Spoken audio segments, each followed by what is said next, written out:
Today we'll be talking about endometriosis. Um,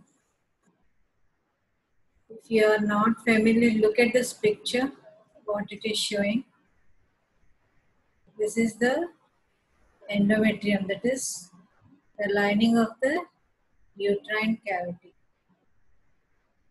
You look at the picture, it is red in color. Same red color you can watch, it's here on the ovaries, on the in the femoral end of the tube, okay, in the vagina, okay, or the ligaments behind the uterus. So some of the endometrium is on other surfaces other than the uterus. And here you can see the red color going. So what is this? Maybe it is the menstrual fluid. The menstrual fluid sheds some endometrium along with it. So this menstrual fluid is having a reverse flow. Usually it comes out through the vagina and outside, but there is some reverse flow and into the peritoneal cavity. So where there is endometrial sheddings outside the uterus and which is responding to cyclical hormonal changes, this is called which is outside the uterus is called endometriosis. Okay. So in our further discussions, we will be seeing how this happens and what are the consequences of this deposition. So that is endometriosis. So what will we go through in this classes? How is the prevalence or the incidence of endometriosis? Sites of deposition? What is the pathology? How do you diagnose? What are the differential diagnoses? And how do you manage endometriosis? So this is the definition of endometriosis. That is a functioning endometrium inside other than the uterine mucosa, which I have showed you in the picture. This is called endometriosis. Endometriosis, it's a benign gynecological disorder. Though it is benign, it has some local invasive features. It spreads locally and sometimes it acts like a malignancy, like it deposits in distant sites also. So we will know how it is going to deposit in distant sites, how is the invasion taking, and what is the theory behind all this. So it is prevalent about 10 to 15% of women, 30 to 45% mostly in infertile women. The real one is due to delayed marriage and delayed conception and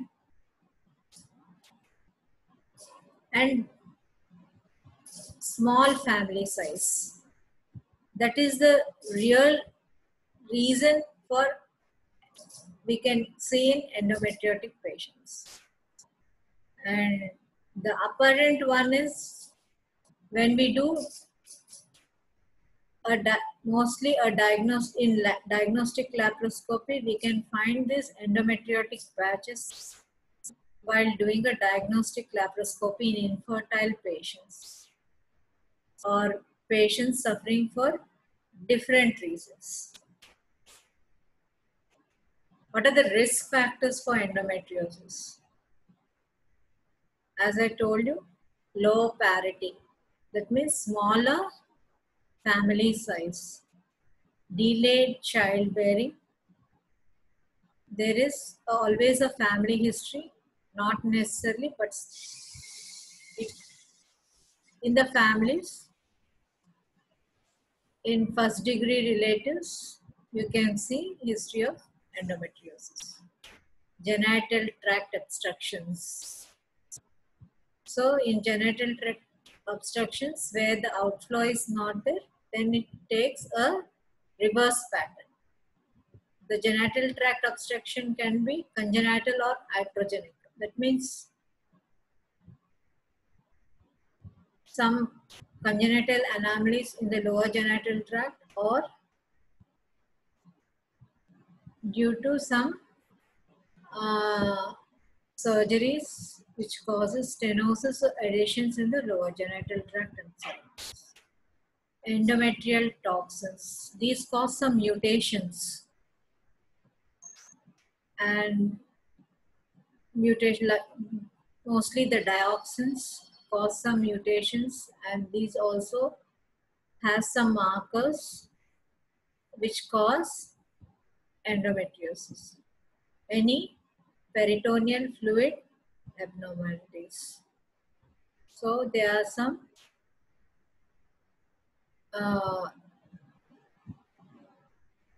inflammatory markers in the peritoneal fluid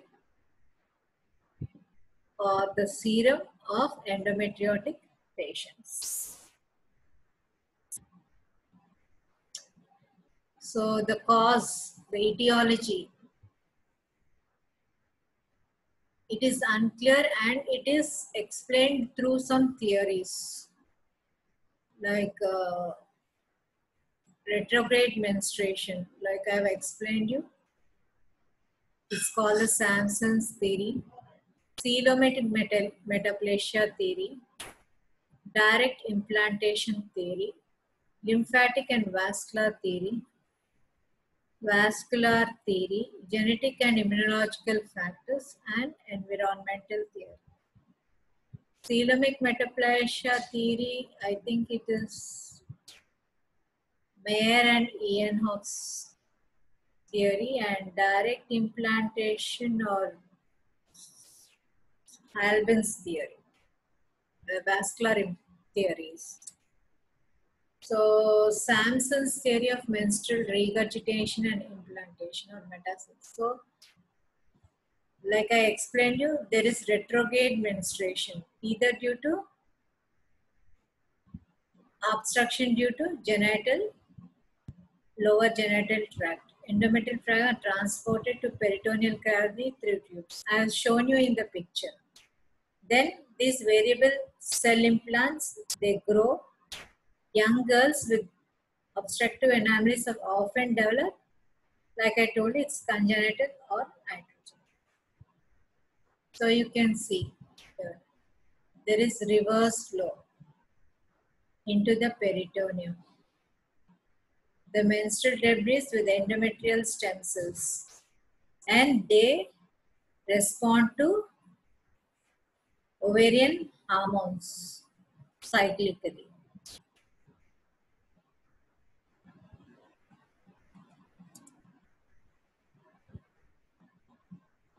So it can come out through the femoral end and it causes some inflammation at the deposition site. See, look at this. This is the damaged peritoneum.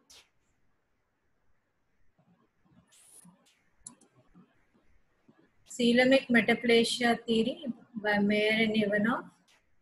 Original coelomic membrane transfers into endometrium. And this happens due to irritation, chronic irritation of the peritoneum.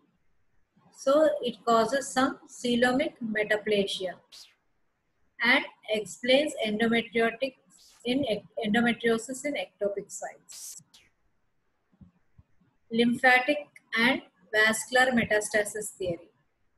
It causes spreads through the lymph nodes, lymphatic and hematogenous spreads of endometrium. Extensive communication of lymphatics between uterus, tubes, ovaries, pelvic and vaginal lymph nodes, kidneys and umbilicus. Risk is 7 times more in first degree relative if first degree relative has endometriosis. So these natural killer cell activity and decreased macrophagic activity. It causes reduced clearance of endometrial debris. Any associated subclinical peritoneal inflammation. So the common sites, abdominal. Abdominal means below the level of umbilicus. If this endometriotic tissue deposits below the level of umbilicus, we will call it as abdominal. So extra abdominal means not in the, it is above the umbilicus. And remote sites like the lungs, pleura. So these are the common sites: ovaries, pelvic peritoneum, POD. So you can see in the ovaries, this is the pelvic peritoneum, this is the POD, the uterosacral ligaments,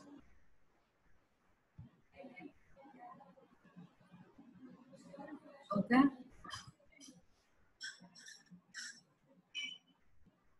the sigmoid colon, the appendix, pelvic lymph nodes and fallopian tubes. Then rare and remote sites, umbilicus, that is outside the extra abdomen, outside the abdomen. Then a scar, abdominal scar due to cesarean section, hysterectomy, myomectomy, hysterotomy, and an episiotomy scars. Then I told you remote, you can see in the lungs, pleura, ureter, kidneys, arms, legs, and nasal mucosa. So how theories to explain endometriosis at different sites. Pelvic endometriosis, retrograde menstruation theory applies to pelvic endometriosis. That means the deposits on the pelvic region. Pelvic peritoneum, as I told you, the chronic irritation causes coelomic metaplasia. Abdominal viscera, same thing, it causes coelomic. And abdominal scar, episiotomy scar, vagina, cervix. This happens by direct implantation. When there is some of the endometriotic tissue implants there. Lymph nodes, it's through lymphatic spread. Distant sites, lungs, pleura, skin, lymph nodes, nerves. Vascular spread, genetic and immunological.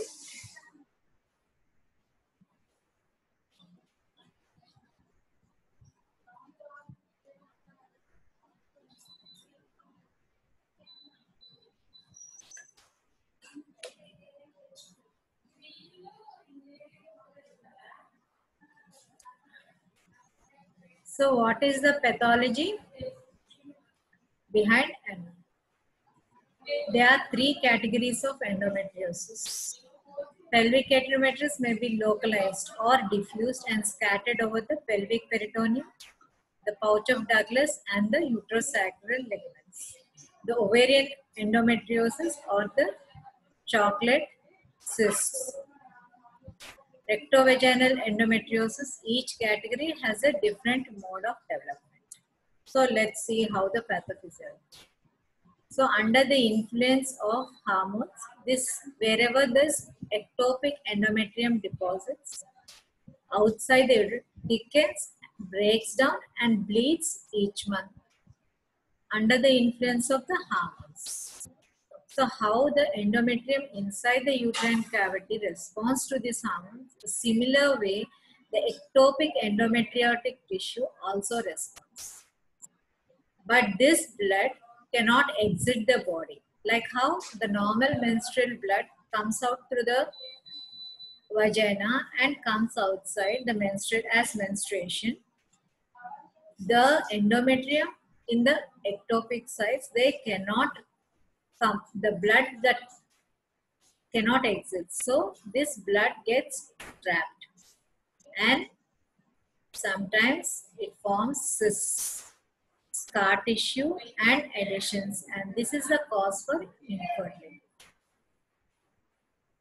Then this blood acts as an irritant to the surrounding tissue and causes inflammation and some puckering of the surrounding tissues, and this is the reason for the pain. So we can classify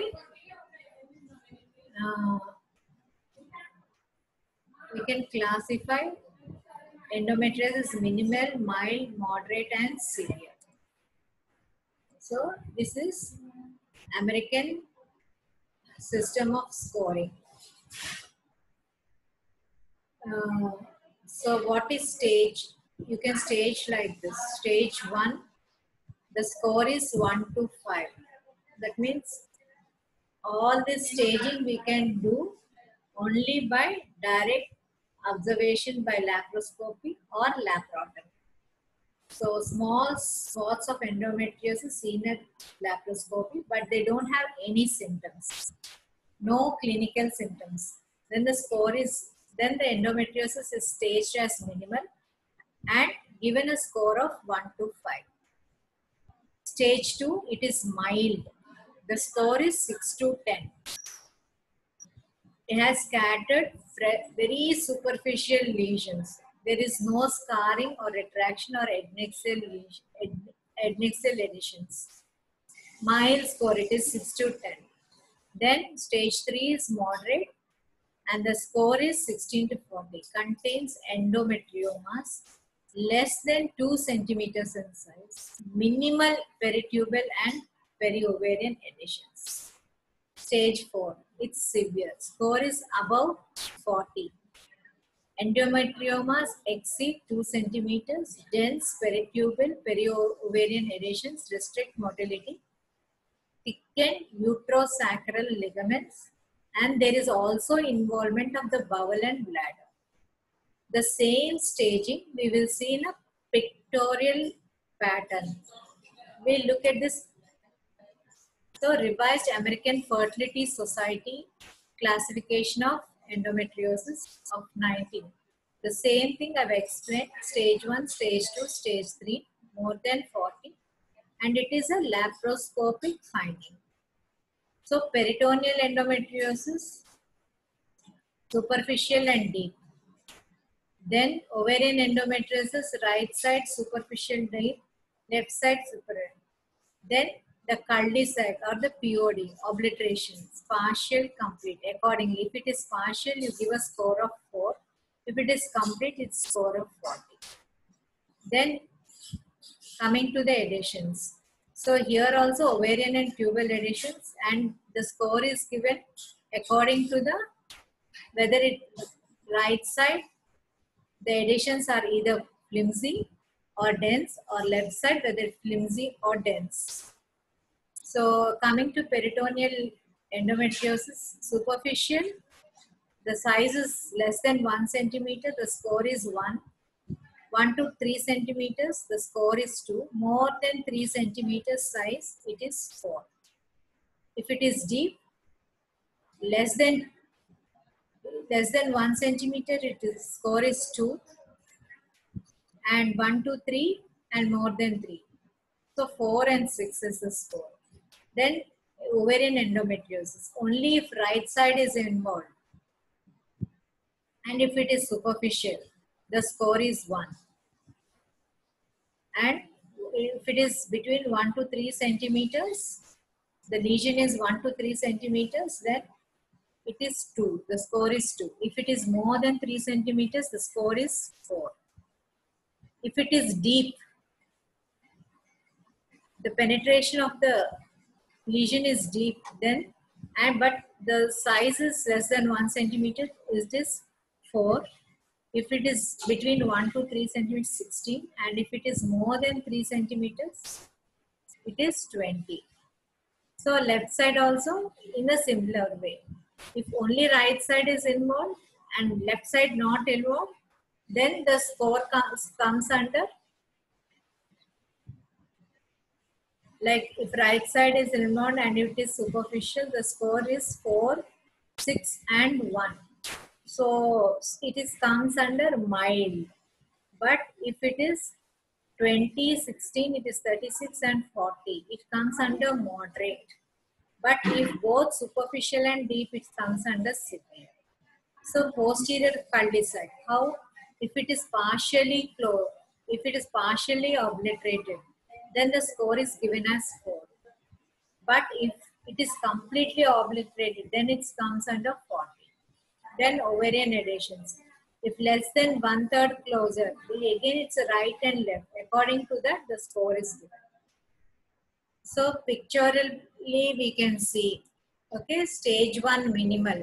Look at the peritoneal superficial endometriosis, 1 to 3 centimeters. Right ovary is involved here.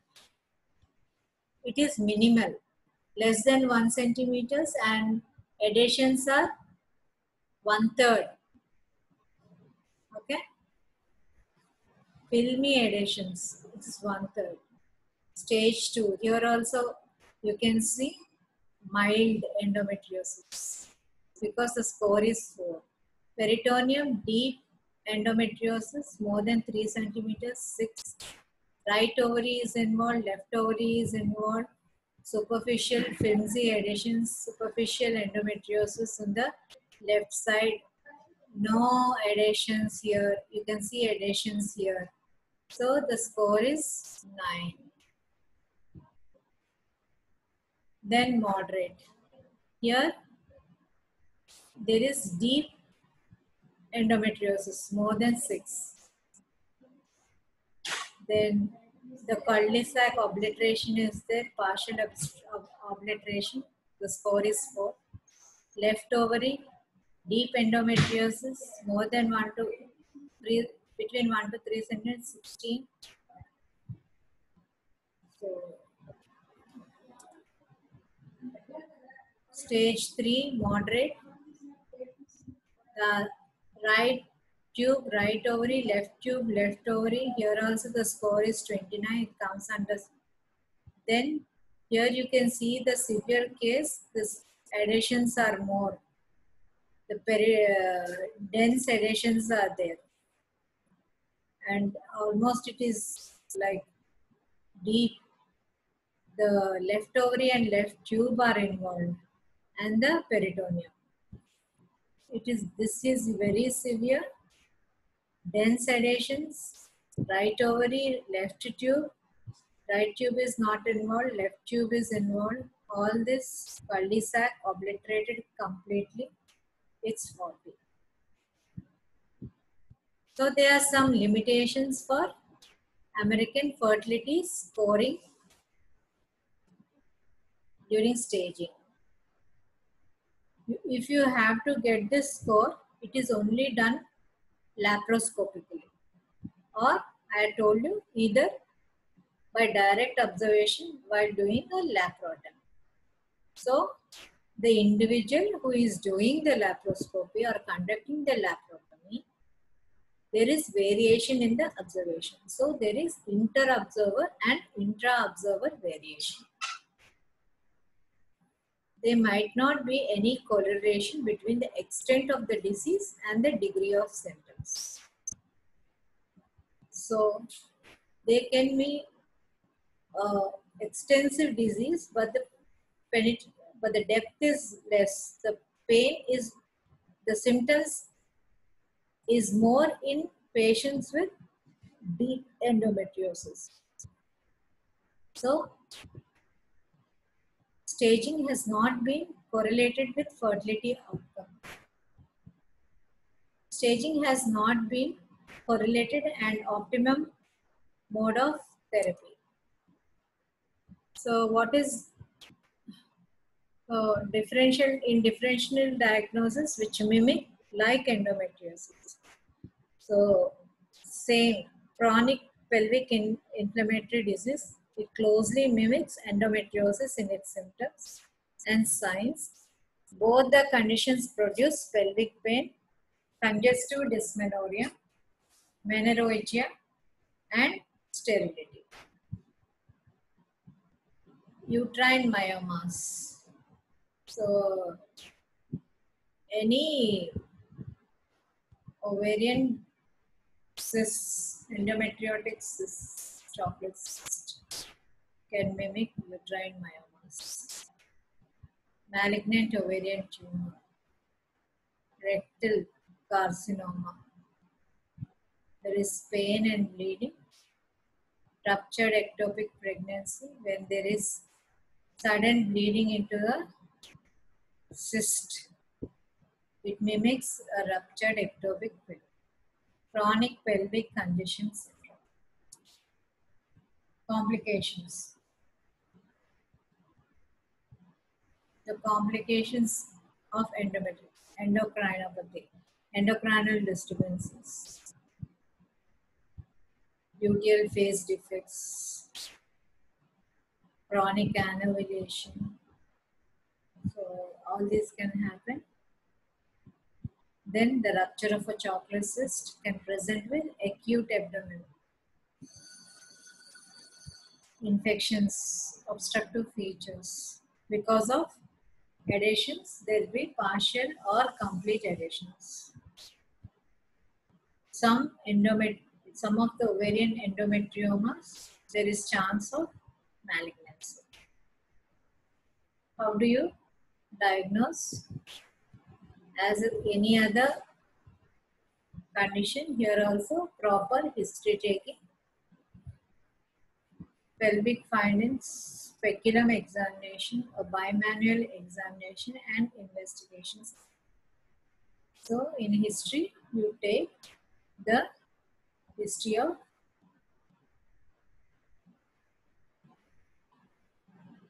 the signs and symptoms which the patient come with. Pelvic elicit all the symptoms and signs. Pelvic findings, speculum examination. During speculum examination, you can find some bluish blackish spots over the posterior fornix or on the cervix. And during bimanual examination, you can feel a nodular surface in the posterior fornix. That means the uterosacral ligaments are involved. Then proper investigations are required. So these are the clinical manifestations with which the patient presents with dysmenorrhea, abdominal pain, dyspareunia, infertility, menstrual symptoms, and chronic pelvic pain. So signs and symptoms of endometriosis.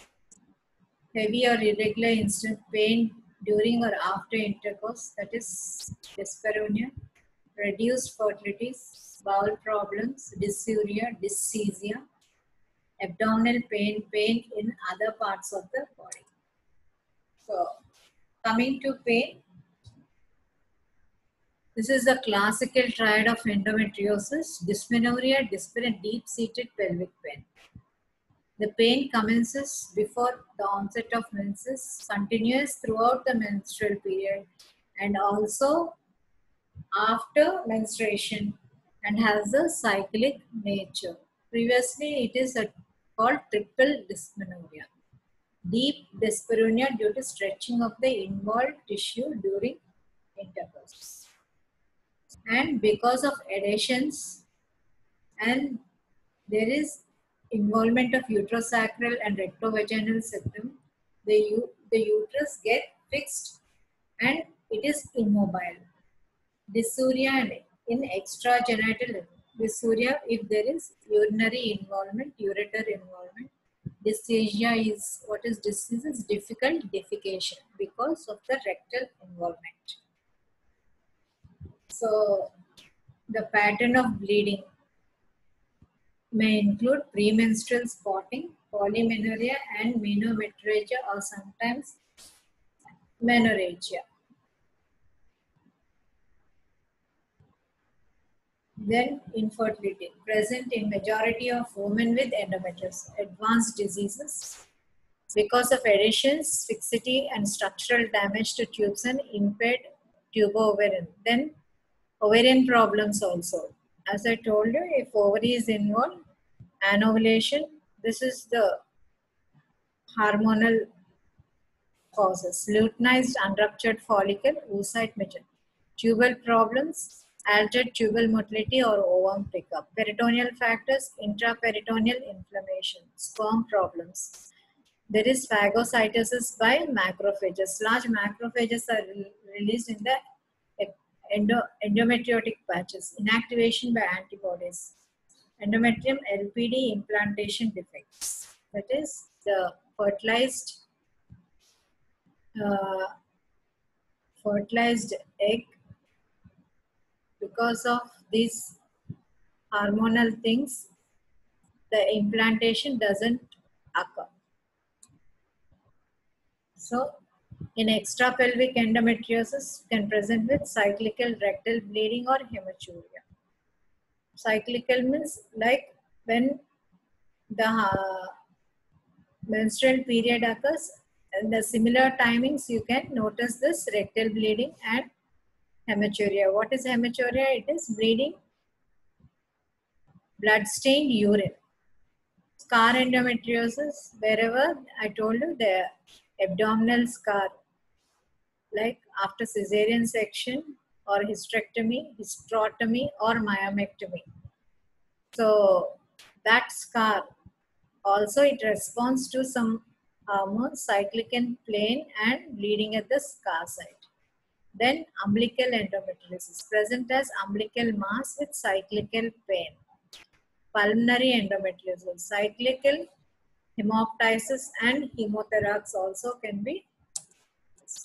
So these are the investigations to be done. Laparoscopy, it is both diagnostic and therapeutic. It is the gold standard for diagnosis of endometriosis.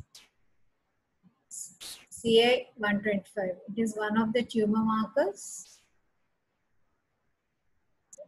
In detail, we'll go in the next slides. Ultrasound, any echogenic areas, color Doppler, increased blood flow. If to rule out any cystoscopic can be done, rectal cause, and there is some anti-endometrial antibodies in the patients of endometriosis in the serum and in the peritoneal fluid. So this is how the laparoscopic picture looks like. Look at this right ovary endometrioma. And look at the adhesions. This is the ovary. These are the endometriotic patches over the peritoneum.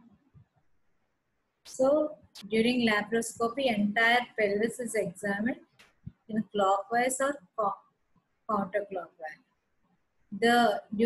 It is diagnostic and therapeutic. So a biopsy of the lesions can be taken, staging of the disease can be done, and at the same time, any surgical treatment required can also be done. So ultrasound is also an important tool for diagnosis. Mostly it is the transvaginal scan that is done. Helps to differentiate endometriosis from other complex cysts like dermoids.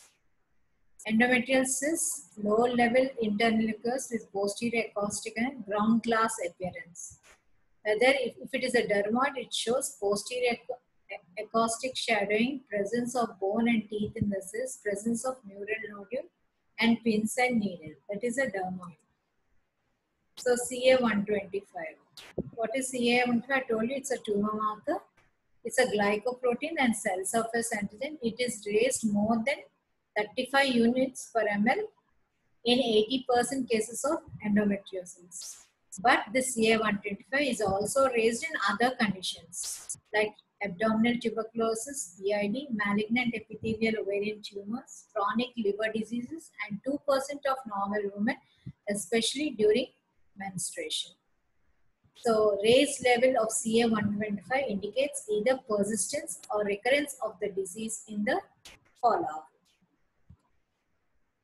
Treatment of endometriosis, either it is preventive or curative. It's preventive. So family history of endometriosis, low dose oxypills, reduce the menstrual flow, protects against endometriosis. Whenever, so you have to prevent tubal patency test should be avoided in the immediate premenstrual phase to avoid spill.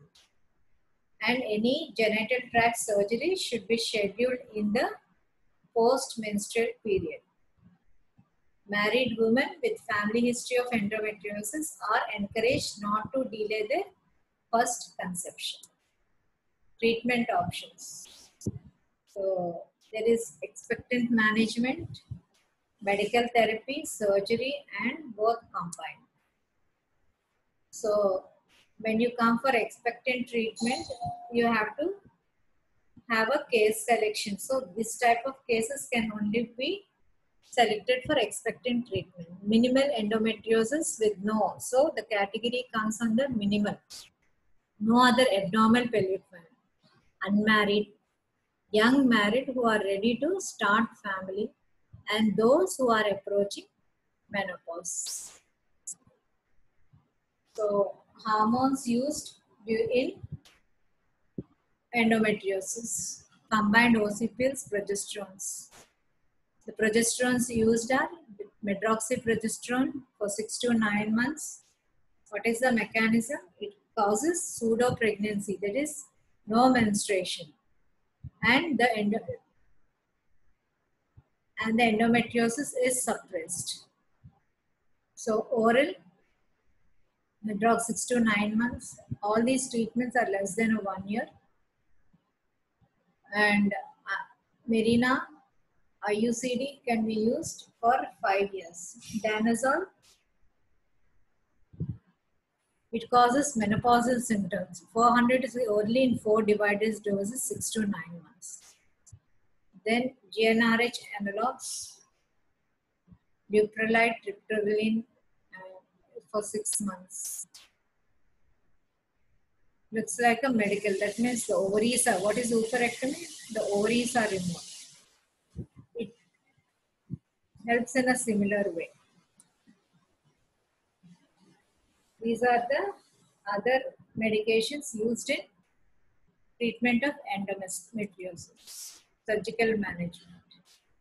Endometriosis with, so what are the indications for surgical management? Endometriosis with severe symptoms not responding to hormone therapy. Severe and deeply infiltrated endometriosis to correct distortion of pelvic anatomy. Severe endometriosis with pelvic adhesions. Endometriomas of more than 1 centimeter. These are the cases for surgical. The surgery can be conservative surgery or definitive surgery. So when you come to conservative surgery, the endometriotic patches laparoscopically can be cauterized, laser vaporization can be done, laparoscopic uterosacral nerve ablation can be done, adhesolysis. What is adhesive? We can remove the adhesions, lyse the adhesions, and only excision of the rectovaginal. If endometriomas, that means Small endometriomas, you can aspirate with the needle and irrigate. The cell wall can be vaporized. Sometimes cystectomy can be done. Only the cyst is removed. That means the ovary is not removed. Only the ovarian cyst is removed if the size is more than 4 centimeters. Peeling of the cyst wall can be done. So all these are conservative surgeries. That means we are saving the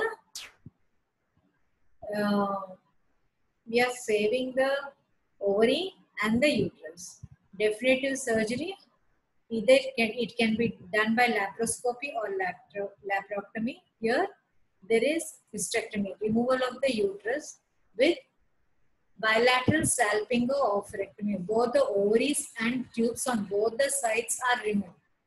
So resection of the bowel or ureter may be needed for complete removal of endometrium. Sometimes when the bladder and bowel are so much involved and so much added, sometimes we have to remove. Resection means we have to remove the bowel and the ureter. So what is the therapeutic approach to a patient with pelvic? It depends on the age of the patient, location of the disease, size and extent of the lesions, desire for fertility, severity of symptoms, and results of previous therapy. So this is how you manage.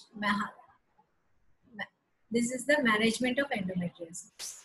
Asymptomatic minimal endometriosis, just observe for 6 to 8 months. Investigate infertility. Symptomatic cases, you can give medical management, drug treatment, oxypills, Mirena, progesterones, androgens, GnRH analogs, letrozole, and RU486. Minimal invasive surgery, laparoscopic, in minimal we can destruction by laparoscopic, destruction by cautery, as I told you, cauterization, laser vaporization, excision of the cyst, adhesolasis, presacral and laparoscopic uterosacral nerve ablation. Surgery, that is the definitive management, laparotomy, incision of the chocolate and removal of the lining. Salpingo oophorectomy, removing the tubes and the ovaries. Hysterectomy with unilateral or bilateral salve, excision of the, so if there is scar endometriosis, you can excise the scar. So management of pelvic endometriosis. So what is the objective behind the management? You have to relieve the patient of the pain, improve their fertility chances, and you have to prevent progression of the disease and improve the quality of life, because there is distressing pain in these patients. So we have already gone to management options. So pain, if it is minimal, expectant management care. If it is mild, then you can try non-steroidal anti-inflammatory drugs like mefenamic acid, naproxen. Analgesics can be tried. Combined OC pills, combined oral contraceptive pills can be given for 6 to 9 months. Progesterones, GnRH agonists. Moderate, when the pain is moderate to severe, then you go for diagnostic laparoscopy and staging. Okay. So all infertility cases, you have to go for laparoscopy, diagnosis and staging. Treatment, laparoscopic ablation, excision, adhesolasis. All can be done. That is what. It helps both in therapeutic and diagnostic purpose in laparoscopy. The medical treatment, these are we have already gone. Infertility, controlled ovarian stimulation. They can go for IUI and IVF. If recurrence of symptoms are there, definitive treatment, if family is completed, you can remove the uterus and tubes and nerve. Presacral, neurectomy, midline incision. So let's go through this minimal invasive. So you can see aspiration of the peritoneal fluid in the cul-de-sac. Destruction of endometrial lymph nodes less than 2 centimeters by diathermic cauterization. Larger lesions can be excised. Residual lesions can be dealt by hormonal therapy. Cauterization of cyst wall in young females. So, role of surgery when medical therapy fails, when there is infertility, when there is recursion, there is chocolate cyst ovary. Laparoscopic breaking of the adhesions in the pelvis release dysmenorrhea and pelvic. Any midline pain, then Luna is done. Laser uterosacral nerve ablation. Prolapse of the genital bladder dissection is noted with Luna. Then laparotomy. When is laparotomy required? Laparotomy is also required in advanced stages and in larger lesions. If medical therapy fails or hormones cannot be tolerated and for recurrence. Dissection and excision of the chocolate cyst, salpingo-oophorectomy. Abdominal hysterectomy, bilateral salpingo-oophorectomy. Surgery can be difficult due to adhesions. So combined therapy. What is combined therapy? Both surgery and medical. If combined therapy helps before surgery and after surgery also. Preoperative GnRH, if given for 3 months, reduces the size and extension of lesion, softens the adhesions, makes subsequent surgery more easier and complete. So after surgery, if you give hormonal therapy and if some residual lesion is left behind, it will be suppressed. Thank you. Any doubts?